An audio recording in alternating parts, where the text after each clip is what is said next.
Presidente eleito Lula diz que PEC não tem valor mínimo e pode ser negociada com o Congresso.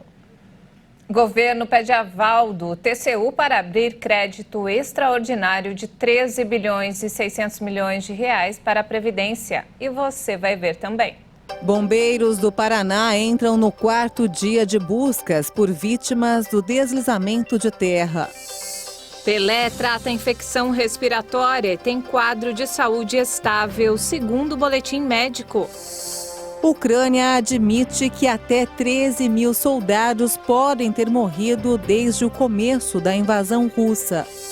Copa do Mundo. Brasil se classifica para as oitavas de final, mas passa vexame histórico no Catar.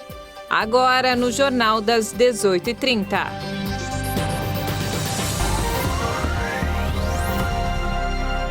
Olá, boa noite. São 18 horas e 31 minutos pelo horário de Brasília. Boa noite. Você acompanha agora as principais notícias do Brasil e do mundo desta sexta-feira.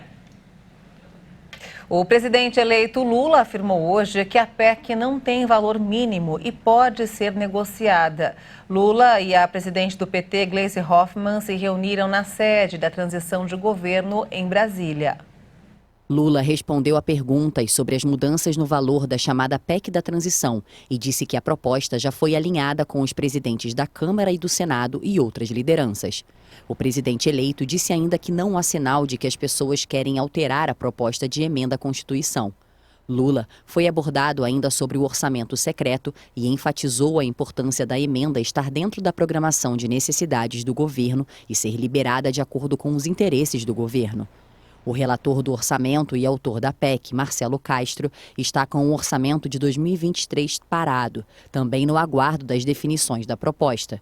Castro destacou que, sem saber a conclusão das negociações, não é possível fechar o orçamento para o próximo ano.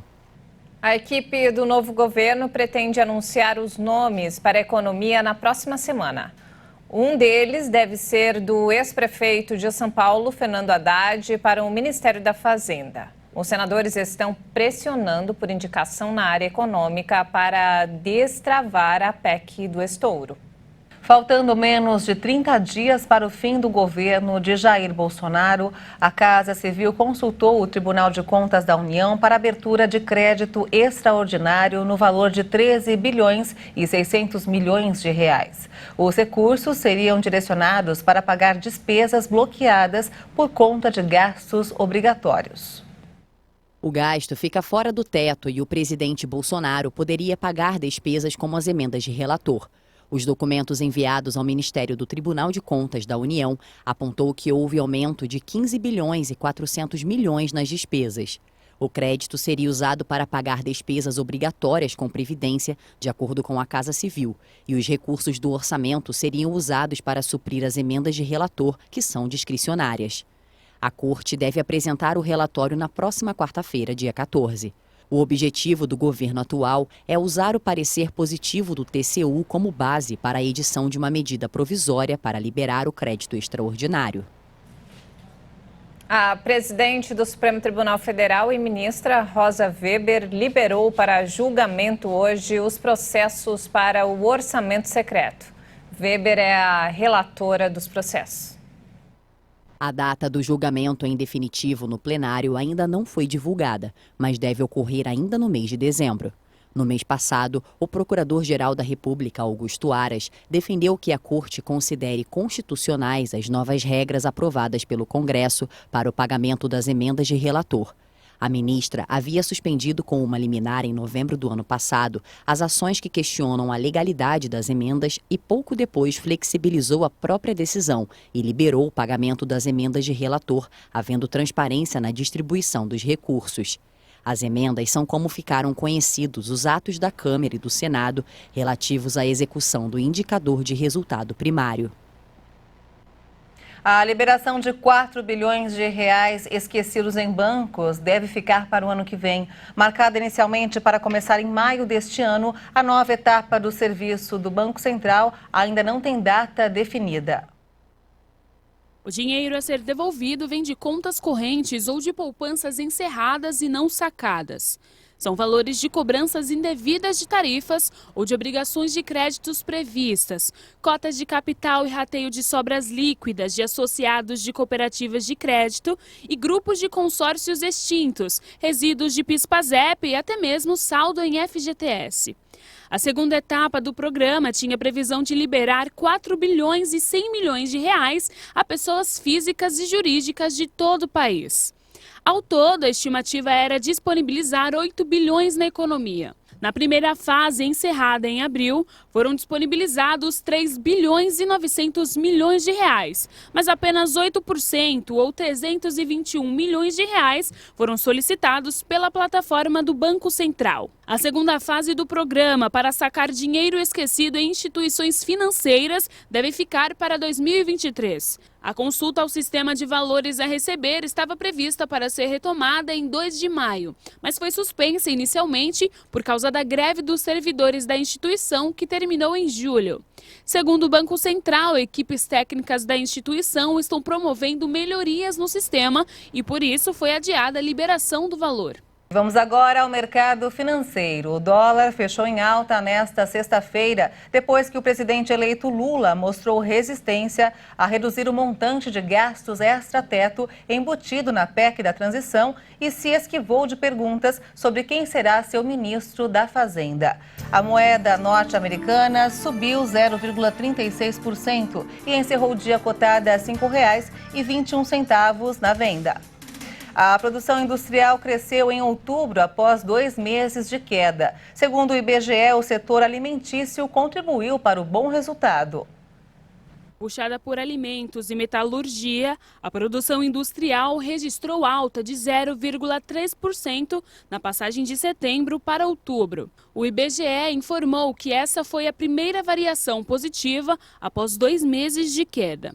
No acumulado do ano, o setor caiu 0,8% e em 12 meses a queda foi de 1,4%. Com o resultado de outubro, o setor fica 2,1% abaixo do patamar pré-pandemia, em fevereiro de 2020. O IBGE ressaltou que, embora a produção industrial tenha mostrado alguma melhora no início do ano, uma vez que marcou resultados positivos por 4 meses seguidos, nos últimos meses o setor ficou mais longe de recuperar as perdas do período de pandemia. 7 dos 26 ramos industriais pesquisados tiveram crescimento. As maiores influências positivas vieram dos produtos alimentícios e da metalurgia. A produção de alimentos conseguiu eliminar parte da perda de 7,1% acumulada nos meses de setembro e agosto. Já a metalurgia voltou a crescer após recuar 7,6% no mês anterior. Do lado das quedas, os destaques ficaram para máquinas, equipamentos e bebidas. As buscas pelas vítimas do deslizamento de terra que atingiu veículos na BR-376 no Paraná entraram no 4º dia. Os bombeiros já retiraram 9 veículos que ficaram cobertos pela lama. Até o momento, 2 mortes foram confirmadas. As equipes do Corpo de Bombeiros do Paraná passaram a noite no local trabalhando nas buscas na área tomada pela lama. Na manhã de hoje, novos bombeiros e equipamentos chegaram ao posto da PRF, que está servindo como base de apoio para a operação, para reforçar os trabalhos de buscas e limpeza da pista, que continua interditada nos 2 sentidos. O governo do Paraná disse que 14 pessoas foram atingidas pelo deslizamento de terra na BR-376 em Guaratuba. 2 delas morreram e as outras foram resgatadas. Mas as buscas por vítimas continuam. Para isso, a tecnologia está sendo usada como aliada. Os técnicos têm uma câmera que consegue captar pontos de calor. Mas, infelizmente, até agora o equipamento não encontrou sinal de sobreviventes. As autoridades dizem que os 9 veículos que estavam visíveis no local do acidente, 6 caminhões e 3 carros, foram retirados e levados para o pátio da PRF. Motoristas que viajam entre o Paraná e Santa Catarina usam rotas alternativas. Eles devem enfrentar dificuldades por mais alguns dias, enquanto o trabalho dos bombeiros não é concluído, onde os carros e caminhões foram soterrados. O hospital israelita Albert Einstein, em São Paulo, anunciou hoje que Pelé teve diagnosticada uma infecção respiratória. O rei do futebol está internado desde terça-feira no local para uma reavaliação de seu tratamento contra o câncer no cólon. De acordo com a nota do hospital, a infecção respiratória vem sendo tratada com antibióticos e o ídolo de 82 anos mostra uma melhora geral no estado de saúde. O Albert Einstein ressaltou que a resposta ao medicamento tem sido adequada e o paciente, que segue em quarto comum, está estável. O ex-jogador vai seguir internado nos próximos dias para a continuidade do tratamento. O câncer de Pelé foi detectado em setembro de 2021. Em sua conta no Instagram, o rei tinha afirmado na quinta-feira que estava no hospital para uma visita mensal e agradeceu pelas mensagens pedindo sua recuperação. E a Anvisa autorizou que os testes da vacina Butanvac avancem para uma próxima etapa. Nessa nova fase, os pesquisadores planejam incluir mais de 4.000 participantes. O imunizante está agora na fase 2 de testes para ser uma dose de reforço aí contra a Covid-19. Nessa fase serão incluídos 400 participantes com idade mínima de 18 anos. Depois da apresentação e da avaliação dos resultados, os testes seguem para a fase 3, onde mais 4.000 voluntários vão ser integrados. Nessas próximas etapas, os pesquisadores pretendem avaliar a imunogenicidade, que é a capacidade do imunizante de estimular a produção de anticorpos dentro do organismo.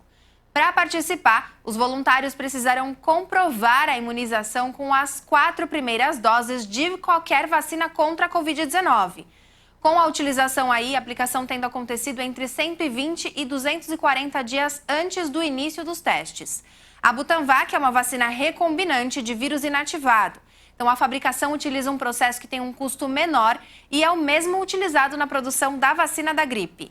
Então, ainda não há previsão para a conclusão dos ensaios clínicos. Se no final de todas essas etapas tiver a comprovação de que os benefícios da vacina superam os riscos, a Butanvac pode ser registrada pela Anvisa e produzida pelo Butantan para utilização no mercado brasileiro. E veja a seguir, Ucrânia admite que até 13.000 soldados podem ter morrido desde o começo da invasão russa. E ainda, Copa do Mundo. O Brasil se classifica para as oitavas de final, mas passa vexame histórico no Catar. Os detalhes em instantes, até já.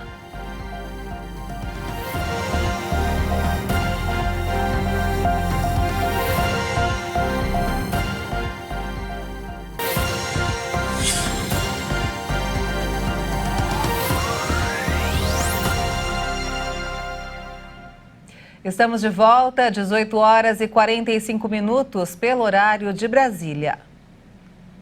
E nos destaques internacionais, a Ucrânia admitiu hoje que até 13.000 soldados podem ter morrido desde o começo da invasão russa em fevereiro. Os dois lados do conflito não costumam divulgar um número de baixas.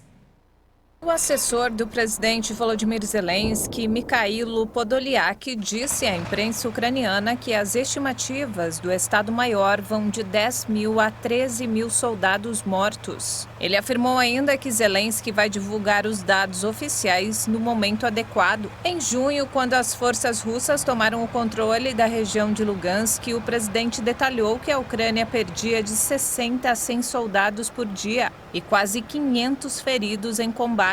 Em setembro, o ministro da Defesa da Rússia, Sergei Shoigu, afirmou que 5.937 soldados do país morreram em quase 7 meses de combates. Os dois lados são acusados de minimizar suas baixas para não abalar a moral de seus soldados. Em novembro, o comandante do Estado-Maior dos Estados Unidos, general Mark Milley, afirmou que mais de 100.000 militares russos morreram ou foram feridos na Ucrânia e que as forças de Kiev teriam sofrido baixas similares. Milhares de civis ucranianos também morreram nos combates, os mais violentos registrados na Europa em décadas. Estados Unidos, Japão e Coreia do Sul anunciaram novas sanções contra a Coreia do Norte em resposta à recente série de testes de mísseis de Pyongyang. A ação, que foi anunciada por Washington no fim desta quinta-feira, vai bloquear os ativos de 3 funcionários do regime norte-coreano nos Estados Unidos, que foram identificados como envolvidos no desenvolvimento de armas. O Departamento do Tesouro americano também ameaçou adotar sanções contra qualquer pessoa que efetuar transações para esses funcionários. De acordo com o secretário de Estado americano, Antony Blinken, os lançamentos recentes de mísseis norte-coreanos, incluindo o teste de um míssil balístico intercontinental, representam graves riscos para a segurança dos Estados Unidos e do mundo. Já a Coreia do Sul afirmou ações contra 8 pessoas ligadas à Coreia do Norte. E o Japão congelou os ativos de 3 grupos norte-coreanos que atuam no país. O governo dos Estados Unidos expressou frustração pelo fato da China, principal aliada da Coreia do Norte e da Rússia, ter bloqueado os esforços do Conselho de Segurança da ONU para impor sanções mais duras contra Pyongyang. E mudando de assunto, vamos falar sobre uma coisa mais leve, sobre a Copa do Mundo.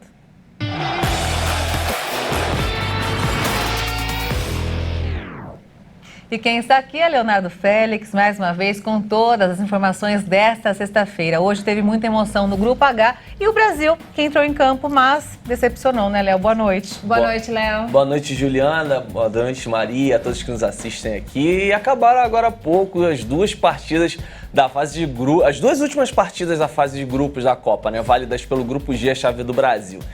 Infelizmente o Brasil passou vergonha, não é mesmo, gente? Jogando com o time inteiramente reserva, a seleção perdeu para Camarões por 1-0.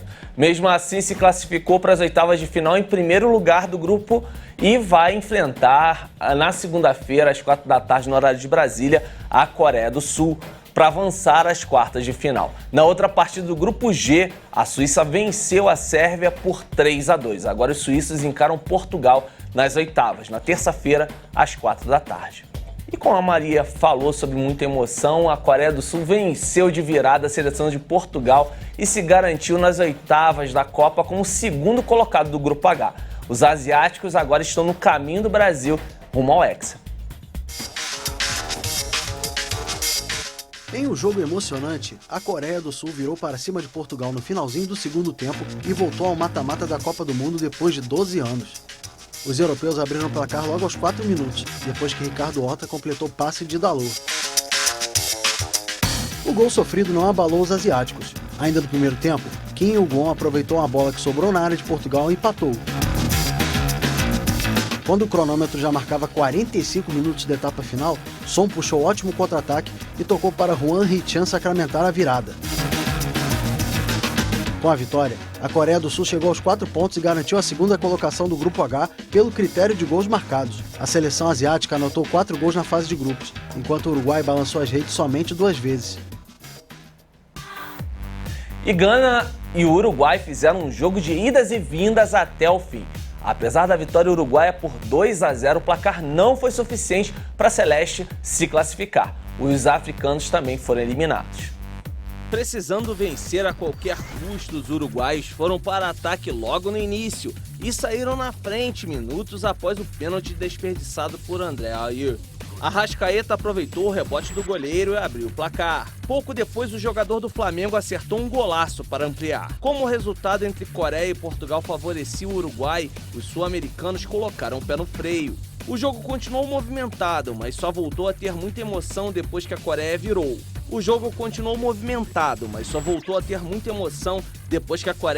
Para cima de Portugal.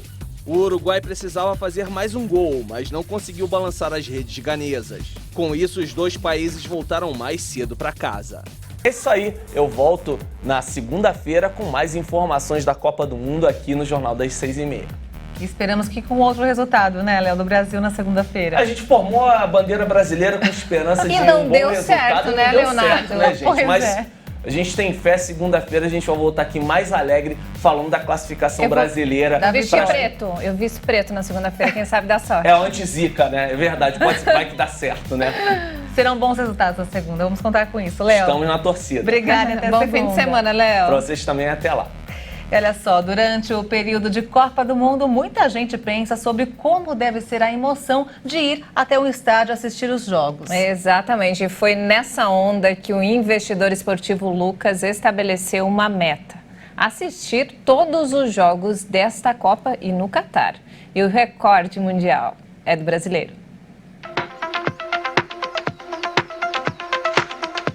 São 14 horas de viagem, saindo do aeroporto de Guarulhos, em São Paulo, até chegar em Doha, no Catar.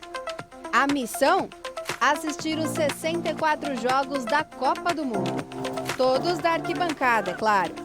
E quem está por trás disso é o jovem Lucas Tilt, que nasceu na periferia do Rio de Janeiro, em São João do Meriti, e agora conquistou um recorde mundial. E pode até parecer loucura, mas o menino que jogava bola no campinho de barro realizou o seu sonho da melhor forma possível. E de dentro dos estádios, o recorde, que era de um sul-africano, foi batido no dia 28 de novembro, durante a partida entre Uruguai e Portugal.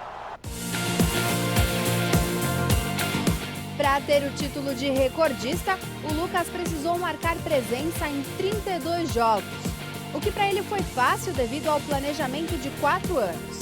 Mas esse não era o plano inicial. Eu tive essa ideia da Copa 2018, quando eu não pude estar na Copa 2018. Eu fiquei um pouco frustrado, porque eu queria muito estar presente na Copa 2018. E eu vi que ia ser um pouco complicado, até eu poderia fazer um esforço maior para ir, só que aí eu ia acabar sendo um pouco irresponsável em relação às minhas economias, né? E aí eu abri mão da Copa 2018 e falei, em 2022 eu tenho que estar presente, sim ou sim, não tem outra opção. E aí eu comecei a estruturar, comecei a me organizar, e quando eu vi que dava para a gente ir mais num jogo no mesmo dia, pelo fato dos estádios serem perto, eu comecei a organizar a logística. E por que não assistir todos os jogos? Os estádios do Catar, todos concentrados em Doha, facilitam os planos um tanto quanto audaciosos do torcedor. A maior distância de um palco do Mundial para outro é de apenas 50 quilômetros. Mas, mesmo assim, eles vão ter que lutar contra o tempo e a distância para concretizar os planos.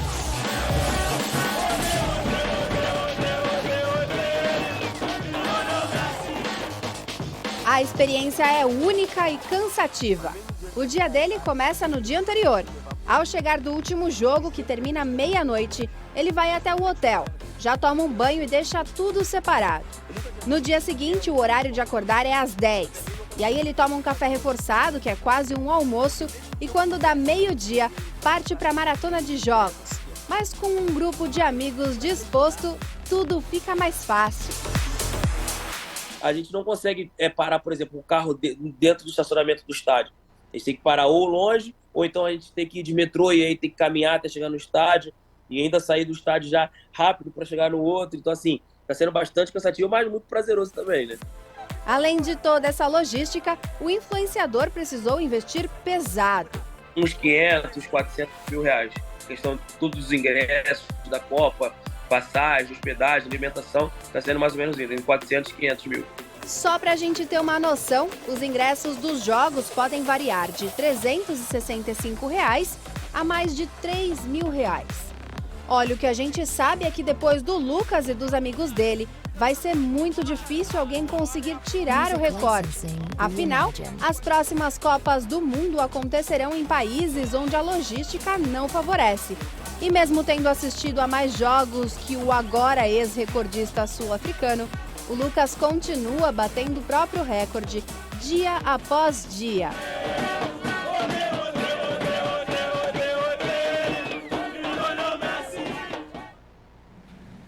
Que animação, hein, Ju? Muito bacana, mas tem que ter dinheiro, hein? Pois é. E não temos mais tempo, essa edição fica por aqui. Mais informações ao longo da nossa programação. Obrigada pela companhia e ótimo fim de semana.